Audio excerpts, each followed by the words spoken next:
President Thistlethwaite, Professor Butler, members of the Board of Trustees, members of the organizing committee for this splendid event, faculty, students, and friends. By any measure, this is a signature event in the life of the Chicago Theological Seminary. And I thank you for the great honor you have bestowed upon me to deliver this inaugural lecture.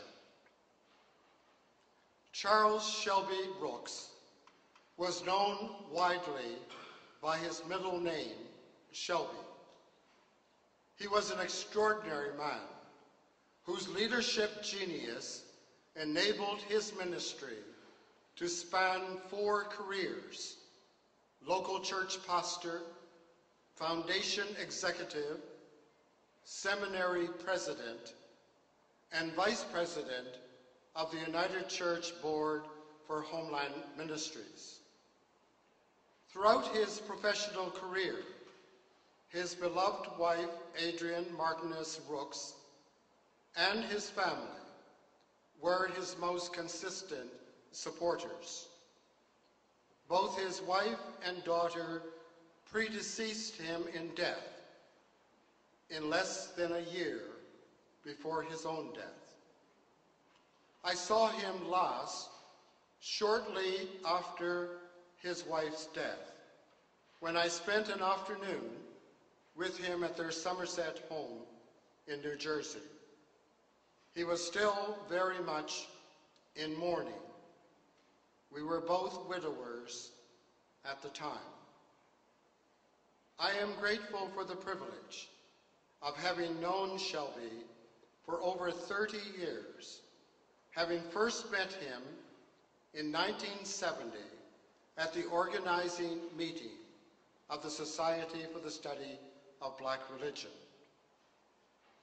While reading his several books in preparation for this presentation, I discovered an altogether fitting memorial sermon he gave at the 1982 Grand Boule of Sigma Pi Phi Fraternity here in Chicago. It was entitled, "The Gift, the Grief, and the Glory." Let me digress momentarily to say that the Boule is perhaps the most prestigious fraternity in Black America. It was founded in 1904 as the first Black Greek society, and its membership has comprised leaders of notable distinction, such as W.E.B. Du Bois, Martin Luther King Jr., Ralph Bunche, Thurgood Marshall, Arthur Ashe, along with such contemporaries as Douglas Wilder, Vernon Jordan, Kenneth Chenault, Andrew Young, Hank Aaron, and numerous others.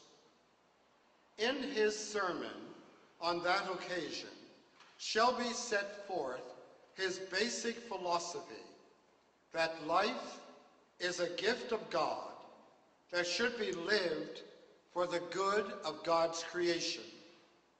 He recalled the lives of those moral giants who had made such an indelible impression on his own life, all of whom had been members of the Boule.